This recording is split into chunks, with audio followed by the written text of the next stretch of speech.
sport in the street in Sydney tonight? You know who likes soccer? Yeah, I sure do. The guy everybody's talking about today. Biggest news, Steve Nash. A little bit more for you. The last time a Canadian caused this much hype being dealt to a LA franchise, well, it was 1988, and that was, of course, Wayne Gretzky.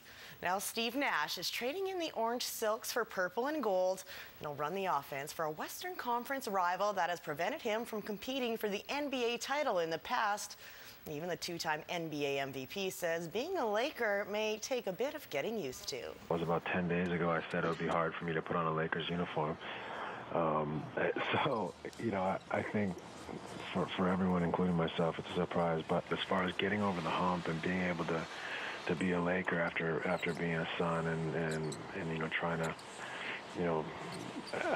beat the Lakers in the playoffs all those years, you know, the reality is it was too good an opportunity to pass up as far as my children were concerned. And unfortunate for me, it's a great basketball situation. So how long will it take Kobe Bryant and Steve Nash to develop a little chemistry? Well, with Nash's ability to distribute the ball and Kobe's finish, the NBA's newest backcourt duo has the potential to make some magic, as long as Kobe can keep his ego in check and let Nash handle the ball. And by all indications, he will be willing to concede control if that means another championship. Kobe wanted Nash in LA, called him, and recruited him to the Lakers family. Kobe was, he was great. He was excited and explained to me how he thought it would help. For one, somebody to handle the ball and lead. I think he also felt that we're complementary leaders. I'm more on the positive side. He's more, I think as he said it, cracks the whip, and that was complimentary. I think pick and roll. Adding that to the offense and being able to space the floor for the big guys inside. So, I think it's a good fit, and he was excited, and I think that was important for me, and Coach Brown the same. So, it's going to be fun to work it all out and try to create some cohesion and chemistry on the floor and make all these pieces work.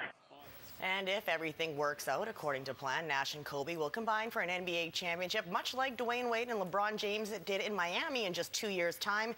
In Victoria, Nash fans have a new favorite team. Even his high school basketball coach will start giving a little love to the Lakers. Wow, well, when you consider you've been a Phoenix Suns fan for the last 8 or 9 years and some of the bitter series they've played with the Lakers, yeah, you're a Lakers fan. Probably I certainly haven't been in the past, but this will probably swing it. But I've been an avid Lakers fan for years, so I'm very, very happy to finally I can put that aside and I can cheer for both Nash and the Lakers. I think this is where Steve can actually win a title, well-deserved title, and I think it was a great move. Well, the news of the Nash trade broke yesterday evening and spread like wildfire, but not everyone on Vancouver Island heard the story. We broke the news to LA Kings defenseman Willie Mitchell this morning. The Stanley Cup champion is in Tofino this week, adding a little star power to a charity fishing derby being put on by former Canuck teammate Brendan Morrison. So how does Willie feel about sharing the sports spotlight in Hollywood with another Island star? I haven't had the opportunity to meet him yet. Actually, a good friend of mine plays baseball, Justin Morneau, knows him quite well.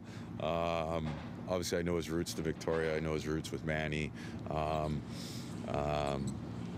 Look forward to meeting him down there. Their training facility is actually in our training facility. We both are side by side, so I'm sure we'll get a chance to catch up, introduce each other, BS about all the good stuff back here at home. But I think it'll be cool. It'll be super cool. It's good for him, I think. I'm guessing most of his family's in Phoenix, so it'll be nice for him to still be close enough to his family. It's a short flight.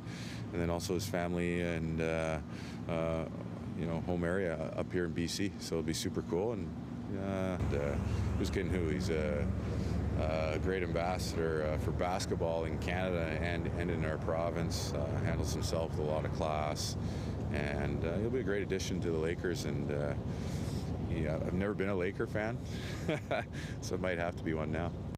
Stage 5 of the Tour de France was, by Ryder Hesjedal's own words, pretty straightforward and uneventful. That summary, however, wasn't shared by all the riders, including one of Ryder's teammates. Well done. Well, he's had his 2 hours just about. Well, there's now rider in jersey number 61 alongside Tom Danielson. Danielson is riding in excruciating pain after separating his shoulder in stage 3. The rider was able to stay out of trouble for this mostly flat 196-kilometer stage. But again, with less than 3 kilometers to go, Garmin Sharp sprinter Tyler Farrar with the frightening face plant after touching shoulders with another rider. Rising star Peter Sagan also went down, but thankfully nobody was hurt. Germany's Andre Greipel sprinted to his second straight stage win. Rider finished in the main peloton, remains in 9th, just 18 seconds back of the overall leader, Fabian Cancellara.